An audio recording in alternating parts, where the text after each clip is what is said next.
디모데후서 3장 14절부터 17절까지 말씀, 제가 한 절을 읽고 또 우리 성도님들이 한 절을 읽고 서로 교독하겠습니다. 그러나 그대는 그대가 배워서 굳게 믿는 그 진리 안에 머무십시오. 그대는 그것을 누구에게서 배웠는지를 알고 있습니다.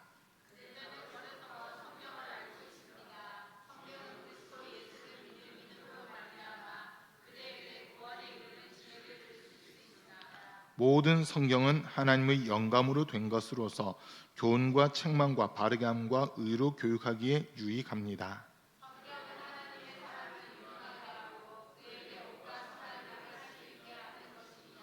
아멘. 오늘도 주님 앞에서 함께 예배드리는 우리 모든 성도님들 주님의 사랑으로 환영하고 또 진심으로 축복합니다. 우리 주변에 계신 분들에게 주님의 사랑은 사랑합니다, 축복합니다 인사하겠습니다. 주님의 사랑은 사랑합니다, 축복합니다. 주님의 사랑은 사랑합니다, 축복합니다. 이제 오늘부터 사순절이 시작되었습니다. 사순절은 예수님의 죽음과 고난 그리고 부활을 앞에 두고 40일인데 성경에서 40이라는 숫자가 훈련, 연단 이런 의미가 있다 보니까 주일을 뺀 40일을 가리켜서 우리가 사순절이다라고 하는 그런 이야기들을 하게 됩니다. 사순절 시작하는 날을 흔히들 제의 수요일이다라고 그렇게 이야기하는데 우리가 구약 성경에 있는 표현들을 놓고 보면 죄를 뒤집어 쓰고 회개하는 그 장면들이 나오는데 그것과 비슷하게 이제 교회에서 이 사순절이라고 하는 절기를 지키기 시작했을 때부터 교회에서는 이날 모이게 되면 이마에다가 재로 십자가를 딱 그리게 됩니다.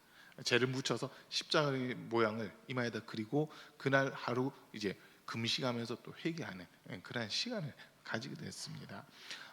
그리고 사순절 기간 동안 어떤 분들은 하루에 한 끼가 됐든 두 끼가 됐든 또 이렇게 금식을 하시기도 하고 또 이 기간 동안 성경을 더 읽기도 하고 기도하는 시간을 더 많이 가지는 그런 부분들이 있기도 합니다. 올해는 이제 우리가 사순절 기간 동안에 지금 행사들이 너무 많이 있다 보니까 묵상이라든지 이런 성경 통독을 같이 이어가기는 좀 힘들어서 이번에는 제가 따로 뭐 성경 통독 같이 합시다 이번엔 진행은 안 하지만 우리 성도님들이 부활절에 이르기 때까지 계속해서 예수님 더 많이 생각하시고 더욱더 경건에 이르는 그런 시간을 이렇게 가지시길 바랍니다. 이제 우리 잠깐 동안 하는 말씀 듣는데 지난 주일에 우리가 디모데전서 6장에 있는 말씀 기준으로 해서 중심으로 해서 하나님의 사람이여 믿음의 선한 싸움을 싸우십시오, 영생을 취하십시오라고 하는 이 말씀을 중심으로 우리가 좀 말씀을 함께 나누었습니다. 하나님의 사람이라고 했을 때 이게 이제 내가 누군가라고 하는 이 질문에 대한 대답이었습니다. 저와 여러분들이 처음부터 하나님의 사람은 아니었지만 예수님을 구주로 영접한 순간부터는 우리는 하나님의 사람이라고 하는 그 호칭을 가질 수 있게 됐고 우리가 뭔가를 했기 때문에 하나님의 사람이 된 것이 아니라 하나님께서 우리를 선택하시고 불러주셨기 때문에 우리는 아무 공로 없이 그냥 하나님의 사람으로 우리의 삶이 변화된 그런 것들을 좀 기억할 수 있습니다. 하나님께서는 우리를 얻기 위해서 대가를 지불하셨는데 그 대가가 요한계시록 5장 9절과 10절에 있는 말씀을 근거해서 보면 어린 양의 피로 우리를 값주고 사서 하나님께 올려 드리셨다라고 그렇게 표현합니다.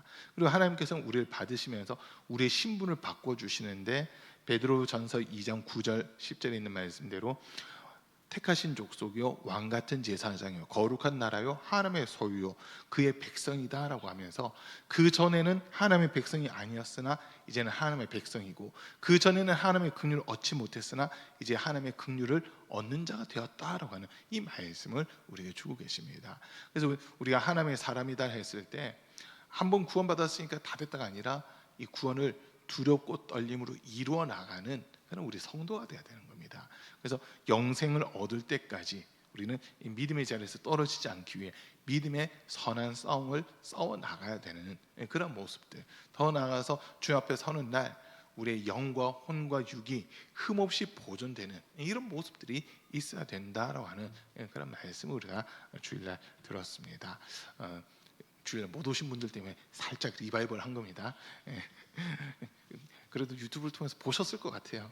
보셨을 것 같은데 그래서 이제 오늘 말씀은 이 하나님의 사람으로 어떻게 하면 바르게 세워질 수 있을까라고 하는 이 질문에 대한 대답을 오늘 좀 하려고 합니다.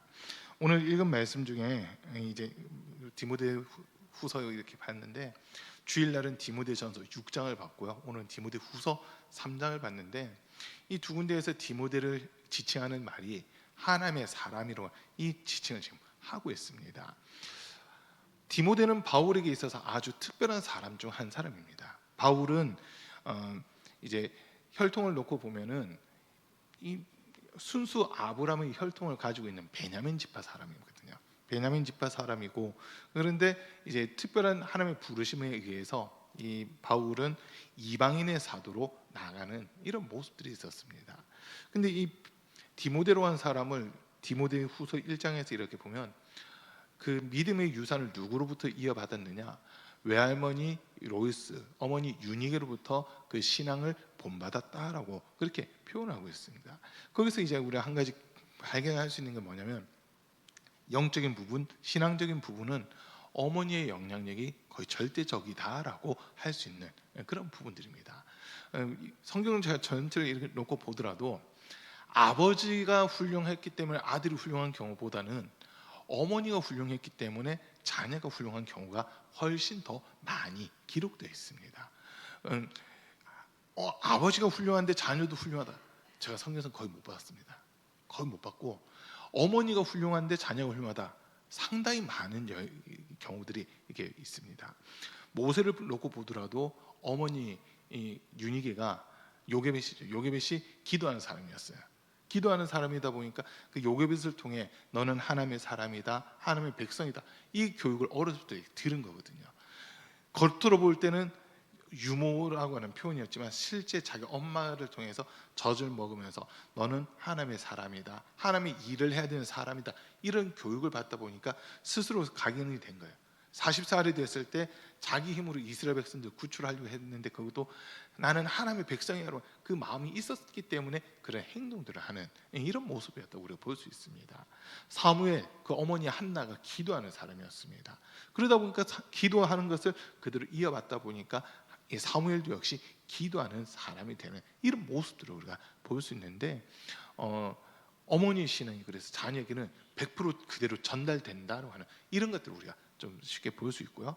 반대로 사무엘은 정말 훌륭한 사람이고 위대한 선지자 중 한 사람으로 볼 수 있는데, 사무엘의 두 명의 아들은, 죄송해요, 표현을 좀 거치게 하면 개판친 사람들이거든요. 이 사무엘의 두 아들들도 어떻게 보면 사사로 부름을 받고 사사로 세워졌는데, 그 당 사무엘이 어렸을 때 대제사장이었던 엘리의 두 아들 홈리와 비나스처럼 하나님 앞에서 불법을 행하고 의롭지 못한 그런 모습을 보이는 사람들이 이 사무엘 선지자의 아들들로 이렇게 성경 기록하고 있습니다.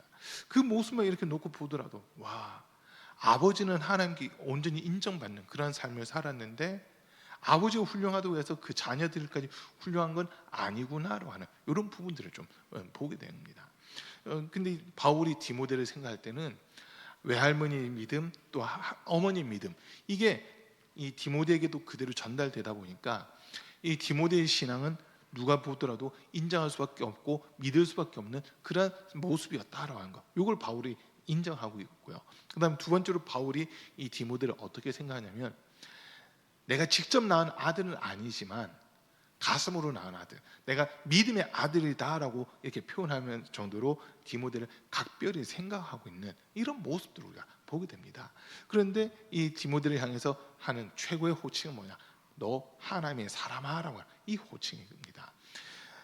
디모데를 가르쳐서 넌 내 후계자야, 내가 너를 가르쳐서, 그냥 이게 아니라 하나님의 사람이니까 더욱더 하나님의 사람답게 살아야 된다. 누가 너의 연수함을 없이 여기지 못하도록 오직 믿음과 사랑과 정절에 있어서 믿는 모든 자들에게 본이 되라라고 하는 이 권면을 하고 있는 이런 모습들을 우리가 또 보게 되는 겁니다. 그러다 보니까 이 바울은 이 디모데를 정말 각별하게 생각하는데, 그러면 오늘 본문에서 말 그대로 너희 믿음이 어디서부터 왔는지 내가 설명해 줄게라고 지금 말씀을 시작하는 있는데, 오늘 14절 말씀을 보면, 그러나 그대는 그대가 배워서 굳게 믿는 그 진리 안에 머무십시오. 그대는 그것을 누구에게서 배웠는지를 알고 있습니다. 예, 말이 너무 풀어온 것 같아요. 옛날 그 개혁 한글판 또는 개혁 개정판에는 너는 배우고 확신한 일에 거하라 이렇게 되어 있습니다. 너는 배우고 확신한 일에 거하라. 내가 누구에게서 그것을 배웠는지 내가 안다. 이렇게 표현되어 있는데 배운 것을 알며 이렇게 되어 있는데 배우고 확신한 일에 거하라. 이 짧은 문구를 지금 본문에서는 그러나 그대는 그대가 배워서 굳게 믿는 그 진리 안에 머무십시오라고 말을 많이 좀 풀어놓은 이런 모습들이 있습니다. 자, 지금 이 바울이 볼 때 디모데는 어려서부터 신앙 훈련이라든지 신앙 교육이 제대로 됐다라고 하는 거, 그걸 지금 인정하고 있는데 배운 것, 또 말씀을 들은 것에 대해서 의심하지 말고 그것을 온전히 인정하는 그런 믿음을 가져야 된다. 이걸 지금 권면을 하고 있습니다. 권면을 하면서 15절에서 계속해서 보면 그대는 어려서부터 성경을 알고 있습니다. 성경은 그리스도 예수를 믿는 믿음으로 말미암아 그대에게 구원에 이르는 지혜를 줄 수 있습니다라고 하는 이 말씀을 우리에게 줍니다. 자, 지금 바울이 이 디모데에게 정말 해주고 싶은 이야기가 뭐냐면 성경 말씀을 가까이 하라고 하는 겁니다. 어려서부터 너가 너희 부모님과 어머니와 외할머니를 통해서 성경 말씀을 듣고 또 그 성경 말씀에서 하나님의 뜻이 무엇인지 하나하나 배워간 것, 그걸 내가 알고 있다. 넌 그 배운 곳에서 좌로나 우로나 치우치면 안 되고 배운 그대로 순종하며 살아야 된다. 지금 이런 이야기를 하고 있는 겁니다. 우리가 신앙생활함에 있어서 기준이 무엇이냐 하면 하나님 말씀이 기준입니다. 이 성경 자체가 우리 신앙생활의 기준이 되는 겁니다. 이건 우리 흔들려서는 안 됩니다.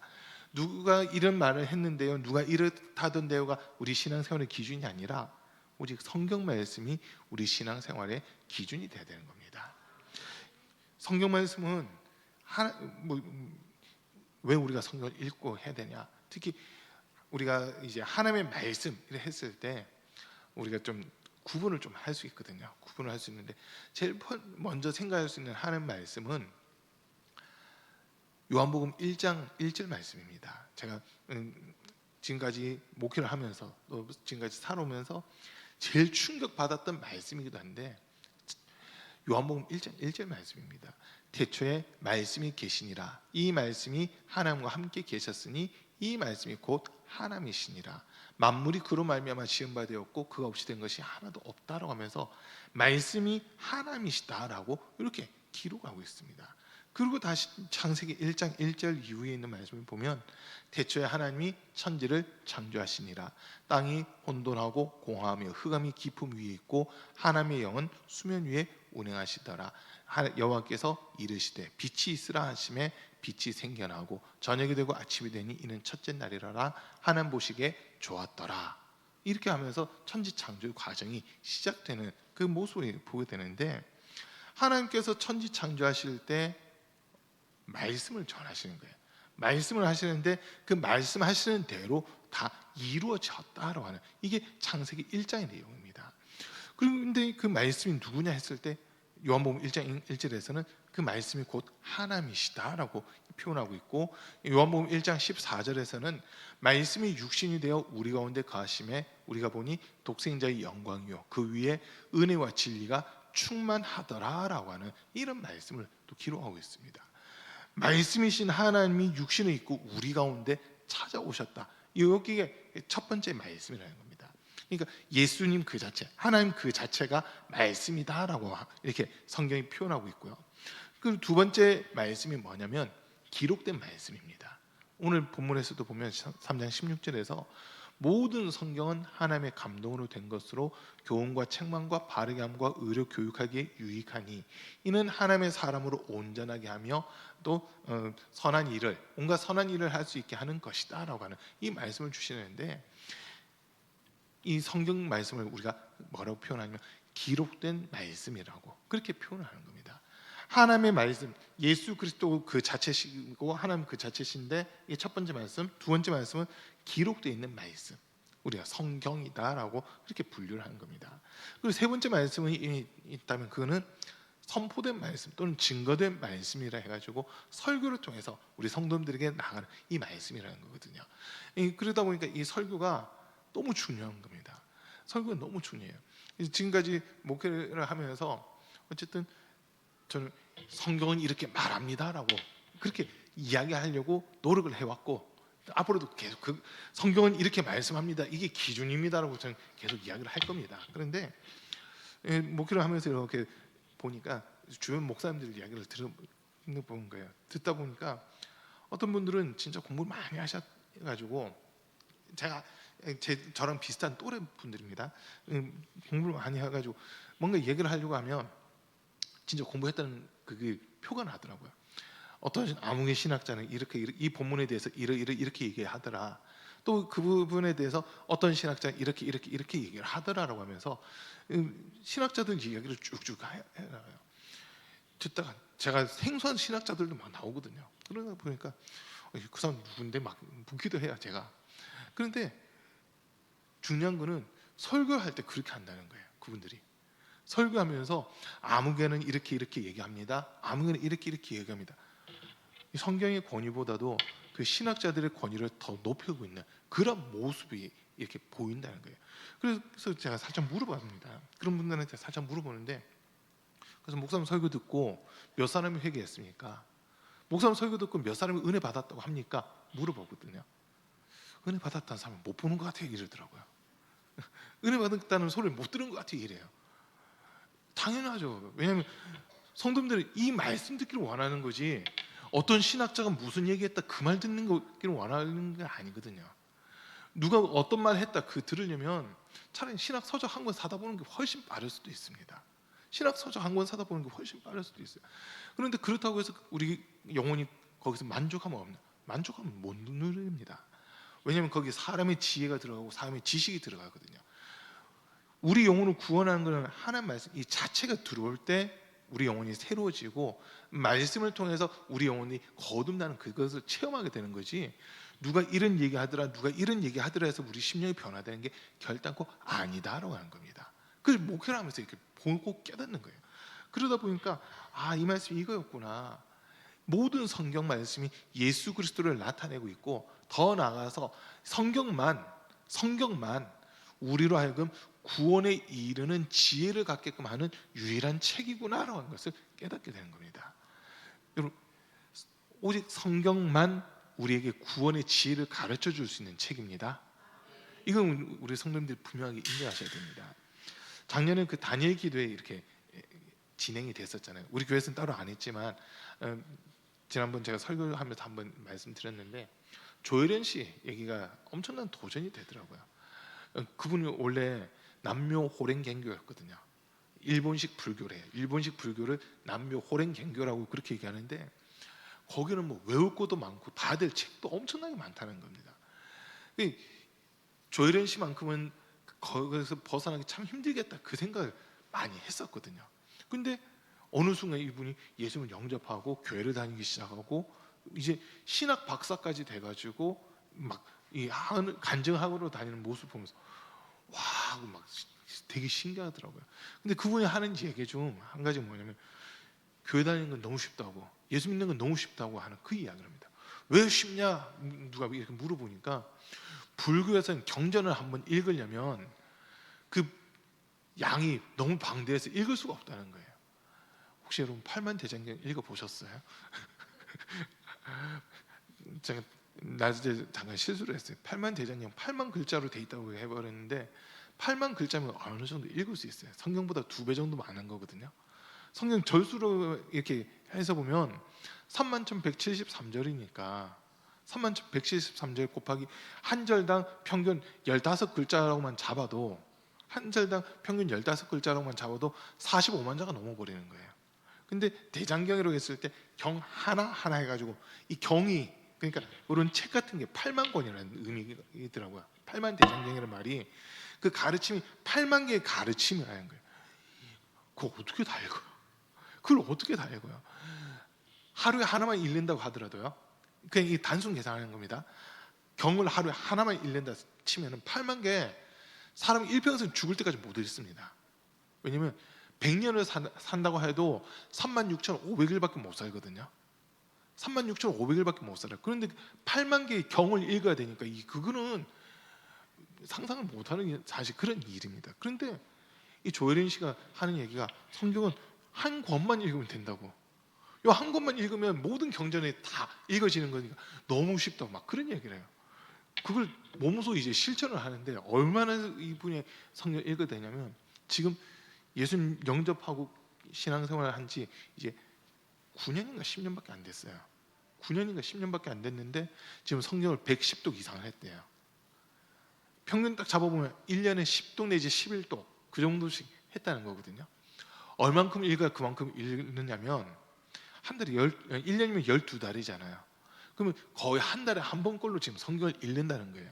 아까 제가 얘기했어요. 성경 장수가 1189장이거든요. 반올림에서 1200장이라 잡으면 한 달 30일 그리고 1200장 딱 계산해 보세요. 하루에 40장씩 읽어야 됩니다. 하루에 40장씩 읽으려면요 어떻게 읽어야 되냐면 눈 빠지게 읽어야 돼요. 거짓말 조금도 안 못하고 눈 빠지게 읽어야 40장을 읽을까 말까 하게 되거든요. 그렇게 읽게 되더니 성경이 이분이 확 도가 터가지고 입만 열면 이제 말씀이 줄줄줄줄 나오는 거예요. 와 진짜 대단하다 했는데 그 어머니 더 대단하시더라고요. 조혜련이 예수 믿을 때 제일 핍박했던 게 어머니래요. 근데 그 어머니가 나중에 예수를 영접하고는 이제 조혜련 씨가 예수 믿고 3년인가 지난 다음에 그 어머니가 예수를 영접했는데 내가 예수를 이제 알게 됐으니 의할 거 하면서 의하면 좋겠나 하고 이 조혜련 씨한테 물었대요. 그랬더니 조혜련 씨가 성경 읽자고 해가지고 성경 읽는데 이분이 예수 믿은 지 5년 됐는데 50독을 하셨다는 거예요. 그 어머니 그 딸이구나 싶더라고요. 그 어머니 그 딸이구나. 와 이분들이 진짜 엄청나게 읽으시는데 어떻게 그렇게 읽을 수 있어요? 라고 물어보니까 불교 한번 읽어보세요. 그러면 성경 읽는 건 아무것도 아니에요. 이런 얘기를 합니다. 그 이야기를 듣고는 와 근데 딴 것보다도 말씀을 이분들이 읽어가면서 말씀이 살아있고 말씀 안에 생명이 있다는 것을 경험을 하게 됐다는 거거든요. 여러분 하나님 말씀 살아있습니다. 히브리서 4장 12절에 있는 말씀대로 하나님의 말씀은 살았고 활력이 있어 좌우의 날에선 어떤 검보다도 예리하여 영과 혼과 및 관절과 골수를 찔러 쪼개기까지 하며 사람의 마음의 생각을 판단하고 감찰하신다라고 하는 이 말씀이 실질적으로 경험이 돼야 되는 겁니다. 그 바울은 지금 디모데를 보면서 이 성경에 대해서 가르쳐 주는데 이 성경 속에만 구원의 진리가 담겨져 있다. 구원에 이르는 지혜를 성경을 통해서 우리는 배울 수 있다라는 것을 명확하게 가르쳐 주고 있습니다. 여러분 제가 중고등학교 다닐 때 학교에서 국어 시간에 배웠던 지혜와 지식 조금만 말씀드릴게요. 국어 시간에 배운 지혜와 지식은 정의를 이렇게 내립니다. 지혜는 스스로 깨달아 알게 된 거고요. 지식은 누군가의 도움을 통해서 알게 된 거. 이걸 지식이라고 그렇게 정의를 내리고 있어요. 스스로 알았느냐, 도움을 받아서 알았느냐. 즉 학습을 통해서 알게 된 것은 지식. 삶의 경험을 통해서 스스로 깨닫게 되고 체득하게 된 것은 지혜. 이렇게 나누고 있습니다. 그런데 성경이 말하는 지혜, 지식과는 좀 차이가 있어요. 성경이 말하는 지혜는 딱 한 가지밖에 없습니다. 구원에 이르는 지혜입니다. 성경에서 말하는 지혜는 구원에 이르는 지혜. 성경이 말하는 지식은 예수 그리스도를 아는 지식. 성경이 그렇게 표현을 하고 있습니다. 자, 그러니까 이게 예수 또 잠언에 있는 말씀을 읽어보면 지혜의 근본은 하나님을 경외하는 것이다라고 하는 이 말씀을 우리에게 줍니다. 그러니까 하나님과 관계되지 않은 것들은 지혜도 아니고 지식도 아니다라고 그렇게 우리에게 가르쳐 주는데 예수님은 여기서 이제 한 단계 더 충격적인 이야기를 하세요. 요한복음 5장 39절 말씀인데 너희가 이 성경을 연구하고 성거함이 영생을 얻고자 함이 아니냐. 이 모든 성경은 인자에 대하여 증언하느니라 라고 예수님은 그렇게 말씀하십니다. 창세기 1장 1절부터 요한계시록 22장 21절까지 전체 구약 39권, 신약 27권, 66권, 전체 1189장, 31,173절 이 모든 말씀이 예수 그리스도 한 분만 나타내고 있다라고 예수님 입으로 그렇게 증거를 하고 계시는 겁니다. 여러분 예수 믿지 않고 구원받을 수 있는 사람이 있습니까? 예수 믿지 않고 구원받을 수 있는 사람. 만약에 예수 믿지 않고 구원받을 수 있는 사람이 단 한 사람이라도 있다면 우리는 예수 믿으면 안 되는 겁니다. 예수 믿으면 완전한 구원자가 될 수 없는 거예요. 그래 되면 우리 힘으로는 구원받을 수 있는 사람이 아무도 없기 때문에 예수님이 이 땅에 오신 거고, 이 우리 힘으로 구원받을 수 있는 사람이 아무도 없기 때문에 예수님이 십자가에서 고난당하시고 죽임당하신 겁니다. 그래서 우리는 예수를 믿는 그 믿음으로 구원을 얻는 거지, 내가 뭔가를 잘해서 열심히 해서 노력해서 구원받는 건 결코 아니다라고 한 겁니다. 자, 그런데 바울이 디모데 전후서를 쓸 이 무렵, 또 사도 요한이 요한복음을 쓸 무렵에 이 땅의 이 유대인들에게, 기독교인들에게 가장 위협적인 적그리스도 세력, 이단이라고 할 수 있는 세력이 하나 있었는데 그게 뭐냐면 영지주의자들입니다. 영지주의자들, 말 그대로 영을 알면 된다, 이렇게 얘기하는 사람들이에요. 영적인 것을 알고 영을 알면 구원을 받는다라고 하는데, 그 교리를 조금만 깊이 있게 보면요 참 재밌더라고요. 구원파 교리가 나옵니다. 영은 유익한데 육은 무익하다. 예수님이 어떻게 보면 그런 비슷한 말씀하시잖아요. 내가 너에게 이른 살리는 것은 영이요 육은 무익하니, 육은 무익하니라 내가 너에게 이른 말이 영이요 생명이다라고 요한복음 6장 68절인가요? 거기서 예수님이 이렇게 말씀하시는데, 그 말씀하고 비슷한 얘기를 사실 이 영지주의자들이 하는 겁니다. 영을 알면은, 그때부터는 영을 알기 때문에 어떻게 살아도 구원받는다는 거예요. 왜냐면 우리 육체를 위해서 사는 거는 아무런 의미가 없지만 영을 위해서만 산다면 우리가 무슨 죄를 지어도 그 사람 구원을 받는다, 이렇게 얘기하는데, 구원파 교리랑 아주 비슷해요. 구원파는 내가 구원받은 날짜만 알면 죄를 짓고 살아도 구원받는다는 걸 가르치거든요. 여러분, 이 말이 맞는 겁니까?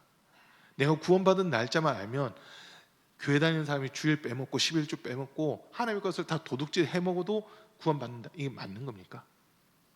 그건 아니잖아요. 그건 아니잖아요.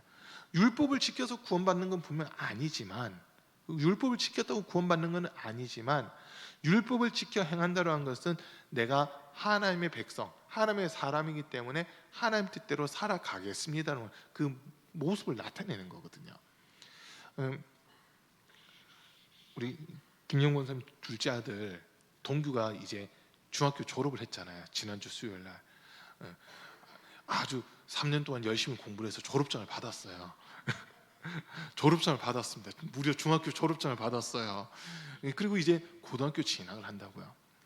자, 동규가 지금 올해 2월 29일까지는 서면중학교의 교칙을 따를 수밖에 없어요. 아직은 입학을 한 게 아니라 입학 예정이다 보니까 2월 29일까지는 중학교의 교칙을 따를 수밖에 없습니다.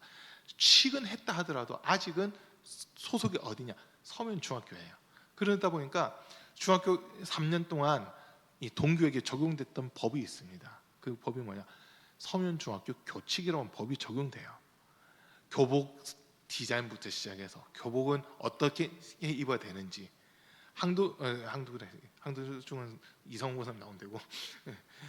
서면중학교 교복, 여름에 입는 하복은 색깔은 이렇다, 동복은 이렇다, 그리고 체육복 규정은 이렇다, 두발 규정은 이렇다, 그런 모든 규정들이 나와 있습니다. 등교 시간은 몇 시고 수업 시간은 몇 시부터 몇 시까지, 45분, 중학교 수업은 45분씩이죠. 45분 수업하고 10분 쉬는 그런 형태로 하고, 수업 일수가 정해져 있어서 며칠 이상 결석을 하게 되면 뭐 이게 다음 학년으로 진급이 어렵다, 이런 규정들이 다 돼 있다고요. 그러니까 동규는 3년 동안 주구장창 서면중학교 교칙을 따랐어요. 자, 이제 3월 5일이죠. 3월 5일 날 4일 날 3월 4일 날 맞나요? 3월 4일 날 고등학교 이제 입학을 합니다. 3월 4일 날 고등학교 입학을 하게 되는데 계금고등학교로 간답니다. 계금고등학교 가게 되면 이제 계금고등학교의 교칙을 적용받게 되는 겁니다. 교복을, 난 서면중학교가 출신인데 서면중학교 교복이 좋아요 해서 서면중학교 교복 입고 계금고등학교 가보세요. 교문에서 퇴짜 맞습니다. 넌 우리 학교 학생이 아니야 라고 퇴짜 맞습니다. 왜요? 저 분명히 이 학교하고 이 학교 들어오기로 했는데요. 아니야, 우리 학교 들어오려면 우리 학교 교복을 입어야 돼 라고 하면서 교문 앞에서 막아설 거예요. 그러면 입학하기 전에 이제 그 교칙들 중에 최소한 교복에 대한 거는 맞춰야 하고, 교복을 입고 이제 등교를 해야 돼요. 그러면 고등학교 가보세요. 교칙이 조금 달라집니다. 좀 더 엄격해지는 부분들도 있을 거고, 좀 더 뭐 자유로워지는 부분들도 있을 거고, 이 차이가 있거든요. 그런데 저희 중고등학교 때 이렇게 생각하면, 중학교 때는 왜 그럼 그때는 단속을 심하게 했는지 모르겠어요. 요즘에는 애들 보면 헤어스타일 프리해, 막 프리가 그 자체인데, 우리 때는 되게 엄격했거든요. 남자들은 앞머리 3cm였어요. 중학교 때 앞머리 3cm, 고등학교 가니까 7cm로 하는데 말은 7cm인데요. 손 딱 넣어가지고 튀어나오면 일단 발이 깐 거 좀 밀어버리더라고요. 여성분들은 그때 고등학교 다니셨을 때 귀 밑 2cm 단발을 딱 이렇게 됐을 거예요. 그건 더 짧으셨어요? 잘 익었어요? 좋은 학교 나오셨네. 좋은 학교 나오셨네. 그때 대다수는 귀 밑 2cm 내지 3cm 요 정도 규정을 딱 두고 있거든요. 근데 여학생들 보니까 여학생들 중에도 곱슬머리인 사람들이 있잖아요. 오해를 많이 받아요. 파마했다고 오해를 받는 사람들이 많이 있었거든요. 그러니까 막 억지로 이 스트레이트 파마하고 다니는 그런 학생들도 그래서 생겨났었다고요. 어쨌든 이게 그 학교에 들어간 학생이라면 그 학교의 교칙을 따르게끔 돼 있는 겁니다. 제가 왜 이런 얘기하냐면, 저와 여러분들이 예수님을 믿고 있는 이 믿음으로 말미암아 하나님의 사람이 됐잖아요. 그러면 하나님의 사람답게 살아갈 수 있는 기준이 뭐냐 했을 때 하나님의 말씀입니다. 성경이에요. 그래서 이 성경에서 우리에게 뭐라고 말씀하시는지, 이 성경 말씀을 보면서 우리가 지킬 수 없는 것들도 분명 많이 발견됩니다. 그런데 이걸 어떻게 다 지켜 하면서 포기하는 것이 아니라, 지킬 수 없는 그 우리의 연약한 모습을 가지고 하나님 앞에 회개하면서 나가야 되는 거거든요. 하나님, 난 이런 말씀조차 지킬 수 없는 이런 연약한 자고, 정말 이 말씀 앞에서 내가 아무것도 할 수 없다는 것을 느낀 연약한 자입니다 하면서 그냥 우리 스스로 인정할 수밖에 없는 겁니다. 그러면서 주님의 도움을 구하는 거예요. 나는 할 수 없기 때문에 주님께 도움을 구합니다. 지키고자 하는 마음이라도 저에게 주세요라고 우리가 주님 앞에 기도하기 시작하는 거거든요.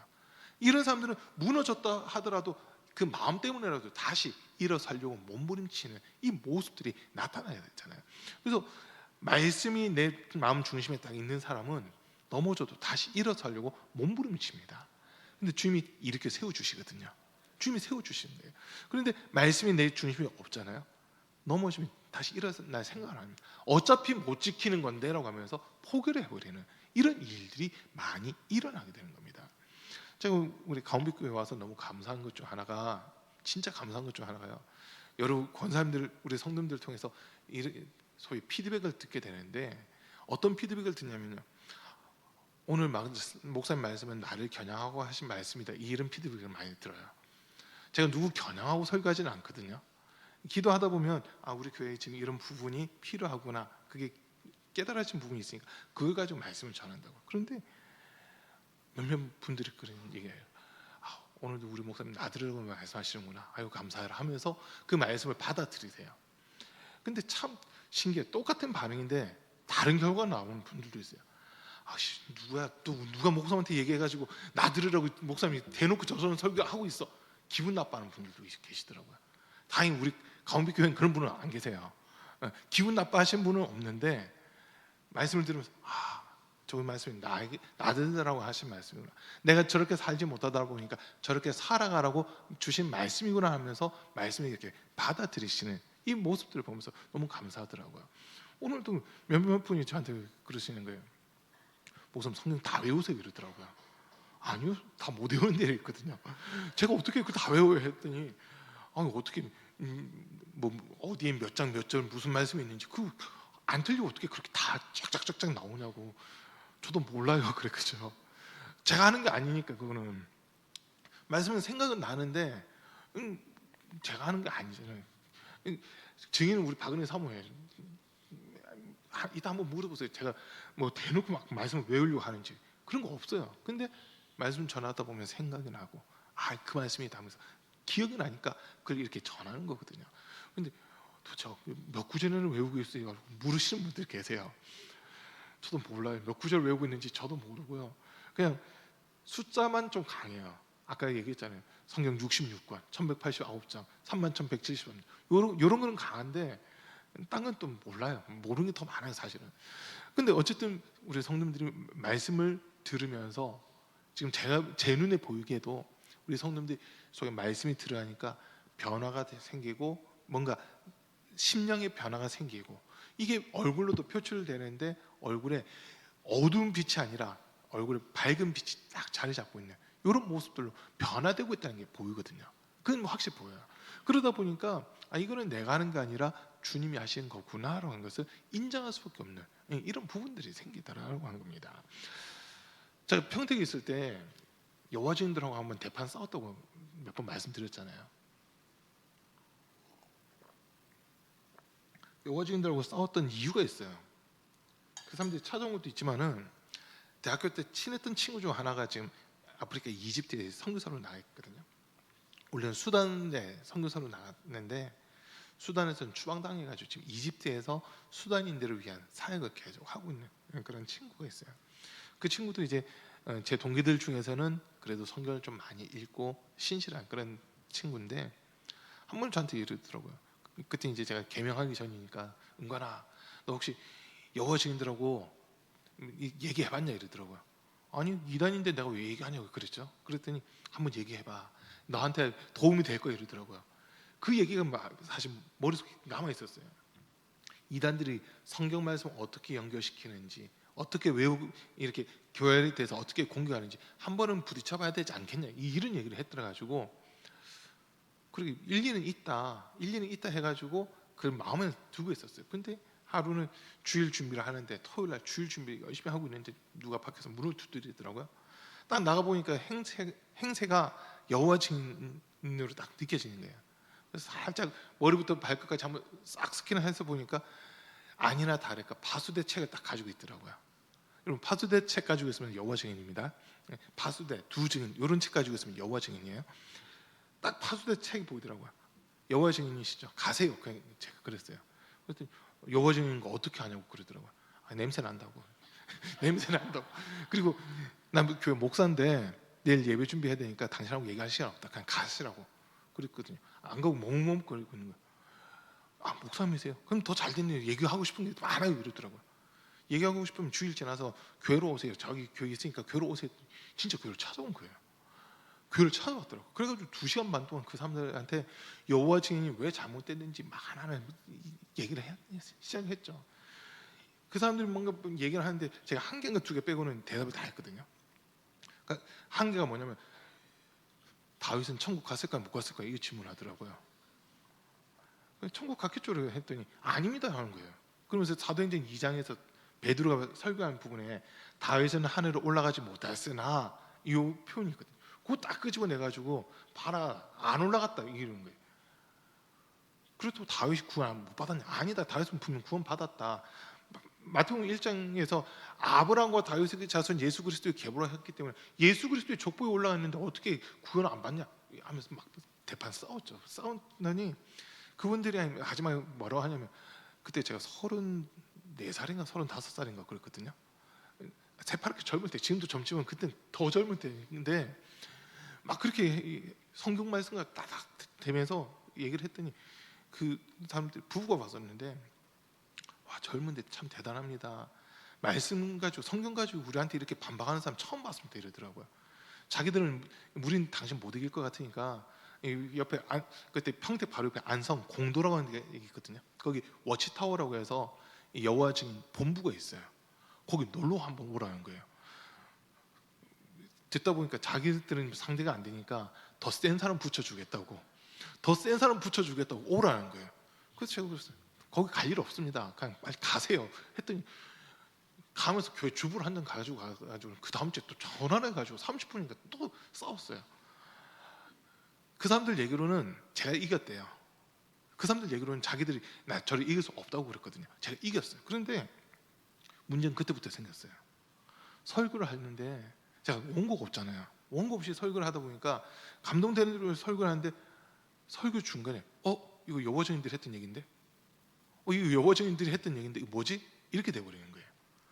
그 다시 그걸 빼내는데 4개월 걸렸거든요. 4개월 걸리는데 어떻게 빼냈느냐, 이 미혹이라는 거 이걸 어떻게 빼냈느냐, 그 말씀드린 거예요. 4개월 동안 딴 거 안 하고 성경 다시 읽고 기도했어요. 창세기부터 성경을 다시 읽고 기도를 시작했습니다.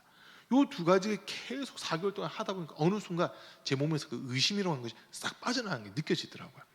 그리고 나서 딱 섰는데 그 다음부터는 이게 그 생각이 안 들어오는 거예요. 4개월 동안 설교만 하려고 하면 이거 여호와증인들 얘긴데, 여호와증인들 얘긴데. 그리고 그 미혹의 영이 딱 나간 다음에 깨달은 게 있어요. 여호와증인들이 처음부터 거짓말 가지고 얘기하는 안 해요. 처음엔 성경에 있는 거 가지고 얘기를 합니다. 누구나 공감할 수 있는 그런 것들 가지고 이야기를 시작하는데 두 마디 세 마디 이렇게 말이 섞이기 시작하다 보면 직선으로 가야 되는 이 말씀을 갖다가 계속 고리를 연결시켜 가지고 자기들 교리로 이렇게 끌고 가려고 하거든요. 여기서 요거구나. 그때 제가 몇 개 체크를 딱 했어요. 그렇게 그 말을 할 때 그 말이 거기서 왜 나오냐고, 이거다라고 정확하게 이제 짚어주기 시작한 거죠. 그러면서 이게 말씀이 제 속에서 한 번 더 정립이 된 그 경험이 있었거든요. 근데 우리 성도들한테는 그냥 말씀드릴게요. 여러분, 주변에 이단이 있으면 그냥 말 섞지 마세요. 말 섞는 순간 그 속에 있는 미호경이 제 속에 들어와가지고 믿음으로 설교를 해야 되는데 의심이 확 들어와 버리니까 설교를 못 하겠더라고요. 그 4개월 동안 전 진짜 죽는 줄 알았거든요. 근데 그 빼내는 방법이 말씀과 기도, 요거밖에 없었어요. 다른 이론 뭐 이런 거 들어오면 더 안 되고 그냥 말씀, 기도, 이 두 가지를 통해서 제 속을 완전 새롭게 뒤집어 버렸거든요. 그러고 나니까 딱 이제 안정이 되더라고요. 그 이후에 교회 여호와 증인은 아니고 신천지로 추정되는 사람들이 한 3번 정도 이렇게 왔던 것 같아요. 근데 그 사람들이 다음 주도 오기로 하더니 안 오더라고요. 왜 그런가 이러 보니까 말씀이 정확하게만 딱 증거되니까 자기들 반박을 못 하니까 이 교회는 가도 우리가 어떻게 할 수가 없다, 가지 말자 이렇게 자기들이 입소문을 냈는지 새 그룹이 딱 왔다가 서로 다르게 왔다가는 자기들끼리 싹 나가버리더라고요. 그 모습을 이렇게 보면서 하나님의 말씀이라는 기준이 명확하게만 서 있으면 이단이 와도 흔들지 못하는구나. 그러나 하나님의 말씀이 아닌 다른 것이 조금이라도 섞이기 시작하고 이렇게 되면 이단들은 그거 틈 노리고 들어와서 전체를 흔들어 버리는 이런 모습이 있구나라는 것을 제가 경험을 한 거거든요. 여러분, 이단 이길 수 있는 방법은요, 이단 거짓말하는 자들이니까 우리 속에 진리만 정확하게 딱 자리 잡고 있으면 이단이 무슨 소리를 하더라도 우리가 흔들리지 않을 수 있는 겁니다. 근데 내 속에 진리가 굳건하게 세워져 있지 않으면, 말씀이 굳건하게 세워져 있지 않으면 긴가민가하면서 따라가게 되는 이런 일들이 일어나거든요. 그래서 우리 성도님들 말씀과 기도를 거룩히 지셔야 되는 겁니다. 자, 이제 오늘 말씀 계속 보니까 16절 이후에 있는 말씀, 15절 아까 얘기하다 말았는데, 그래서 성경만 우리에게 구원을 주는 유일한 방법, 구원의 길에 이를 수 있는 유일한 방법을 우리에게 가르쳐 주는 게 성경이다라고 하는 거, 요걸 우리는 명확하게 인정하셔야 되는 겁니다. 자, 그리고 이제 이 성경은 어떤 분들은, 제가 대학원에서 신약 성서학을 전공을 했거든요. 전공을 굳이 따진다면 신약 성서학을 전공을 했어요. 우스갯소리를 막 교수님들이 그런 얘기 하시더라고요. 성서학을 전공한 사람들이 제일 비성서적이고, 조직 신학을 전공한 사람들이 제일 비조직적이고, 기독교 윤리를 전공한 사람들이 제일 비윤리적이라고 막 그런 얘기를 하세요. 속상하더라고요. 그런데 어쨌든 제가 성서학을 전공을 했는데, 성서학이 이제 구약학, 신약학 나눠지거든요. 이게 하지 말라는 건 아닌데 해야는 되는 건 맞는데 이걸 좀 잘 봐야 되겠더라고요. 왜냐하면 요즘 성서학이요, 성경 그 자체를 이야기하는 게 아니라 신학자들 이야기만 합니다. 예수님의 비유를 많이 한다면 예수님의 비유를 놓고 이 신학자는 이렇게 이야기했다. 그러면 반대하는 사람들 아니다, 그 의미가 아니라 이런 의미다, 이런 의미다. 의미가 계속 이거 붙고 저거 붙고 하는데 나중에 보면요, 예수님이 비유를 하신 말씀들 중에서는 예수님이 직접 뜻을 풀어준 것들도 있거든요. 근데 그 뜻을 풀어준 것과 전혀 상관없는 결론에 가 있는 이런 부분들이 상당히 많이 있다는 거예요.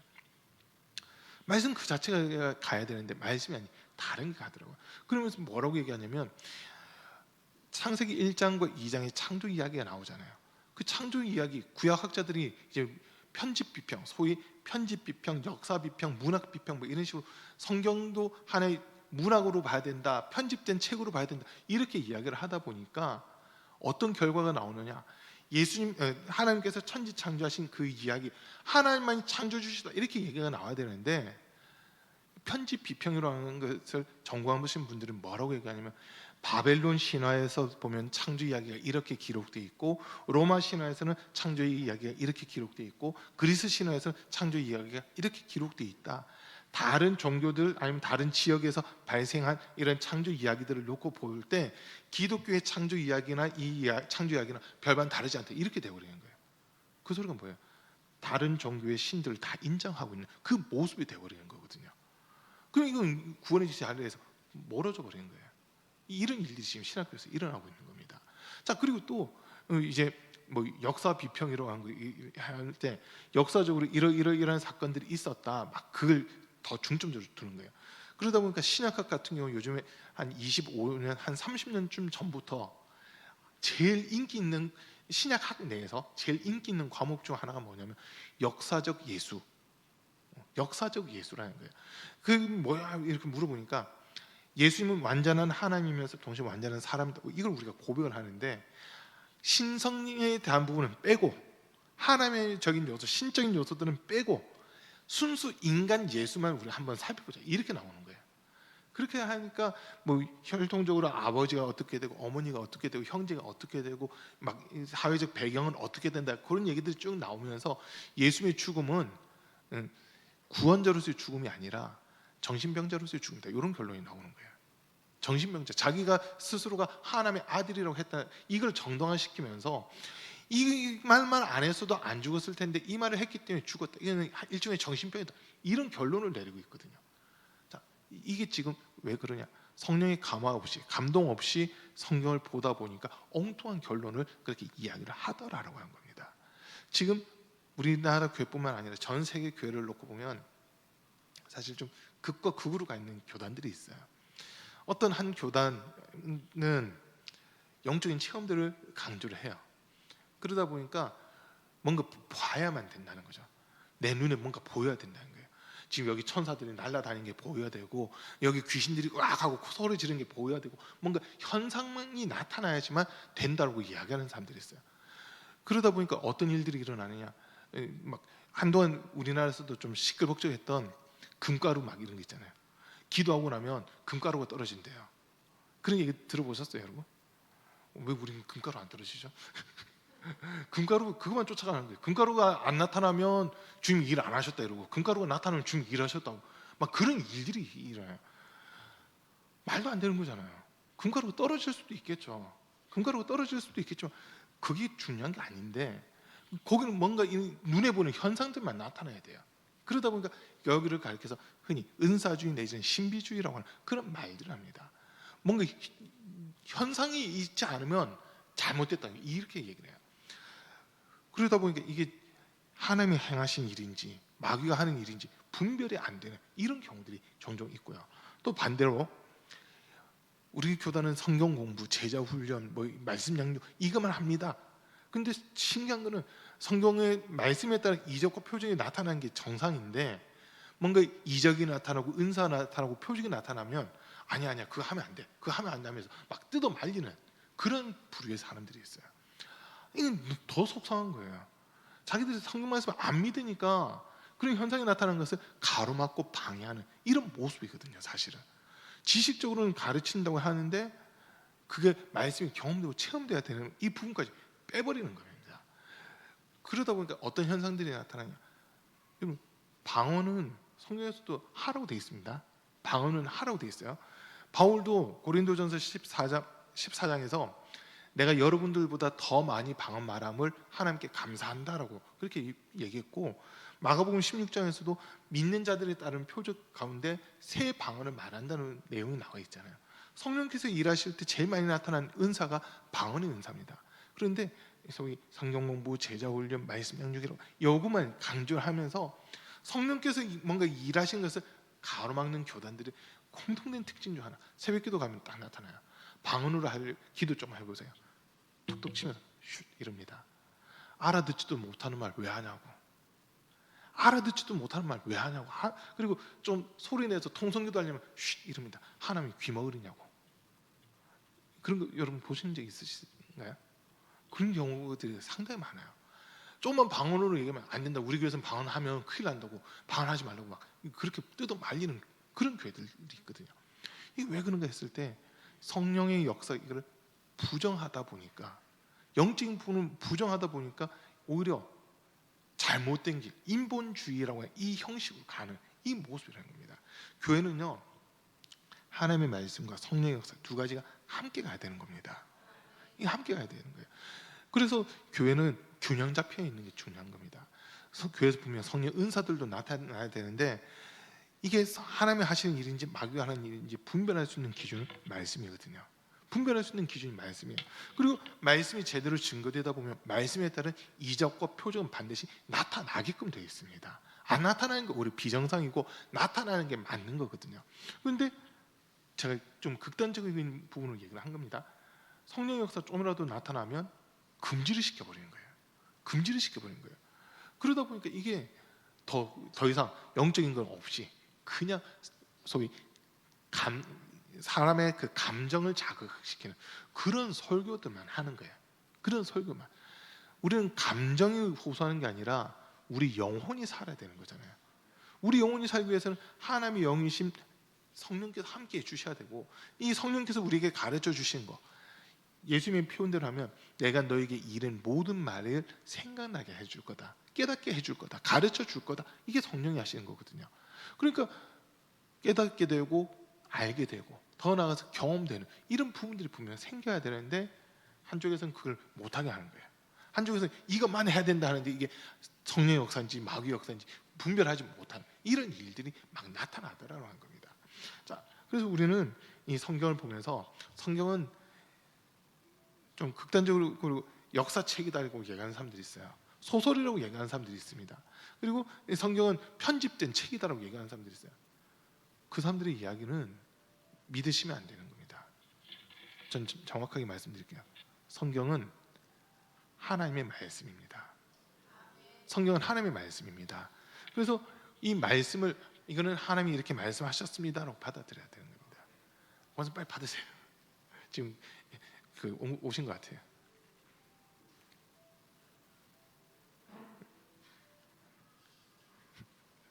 예, 지금 교회 물건들 올 게 있어가지고 연락이 온다 했는데, 자, 이제 말씀 정리할게요, 여러분.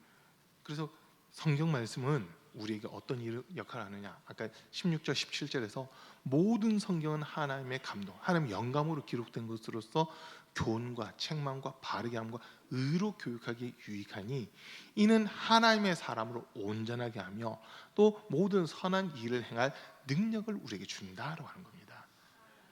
그러니까 우리가 성경 말씀을 많이 읽고 듣고 외우기도 하고 말씀 가운데 거하는 이 모습이 중요하다라고 하는 겁니다.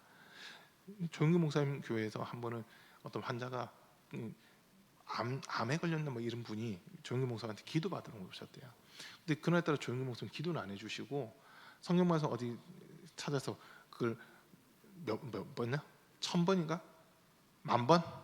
10,000번을 써가지고 일주일 시간 줄 테니까 그 말씀을 10,000번을 써가지고 오라고 그렇게 하셨대요. 써보니까 이게 하루에 1000번을 제대로 못 쓰는 거예요. 너무 말씀이 길지 않다 하더라도 1000번을 이게 쓰기가 힘들잖아요.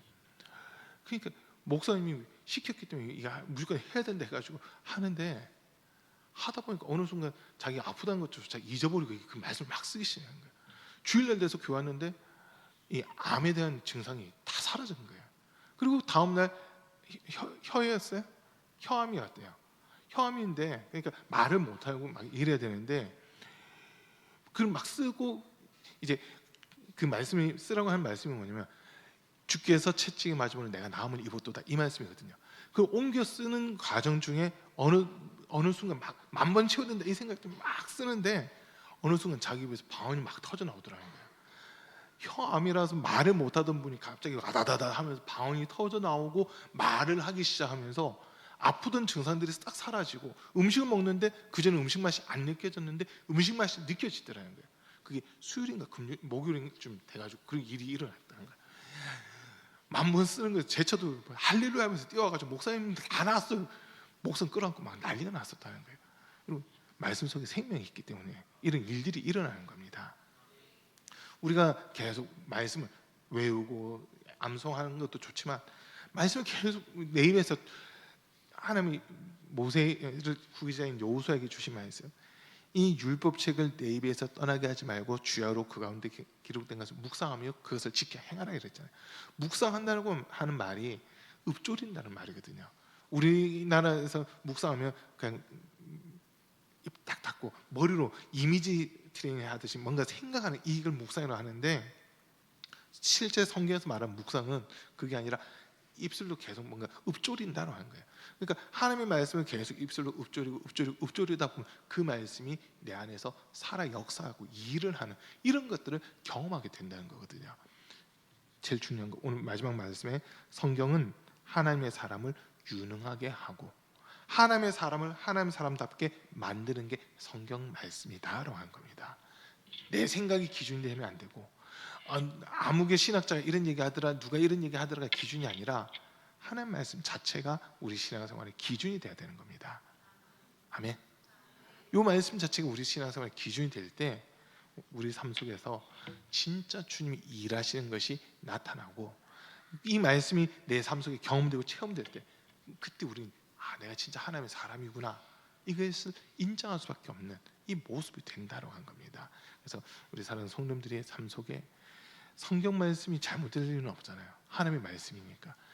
하나님의 말씀은 생명이고 진리고 우리를 살리고 소생시키는 유일한 그 하나님 말씀이라는 것을 인정하면서 정말 하나님 말씀대로 하나님의 사람으로 온전히 세워질 수 있는, 그리고 더 나아가 하나님의 사람을 유능하게 한다고 하시는 이 말씀이 우리 성도님들 삶 속에 그대로 또 이루어질 수 있기를 간절히 축복합니다.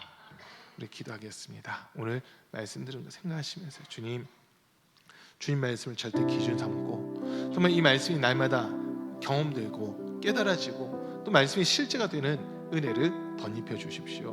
주님 기뻐하시는 삶, 주의 영광 가득한 삶, 주님 나라 확장 위에 쓰임받는 그런 우리의 삶이 되게 이끌어 달라고 우리 주여 3번 부르고 함께 기도하겠습니다. 주여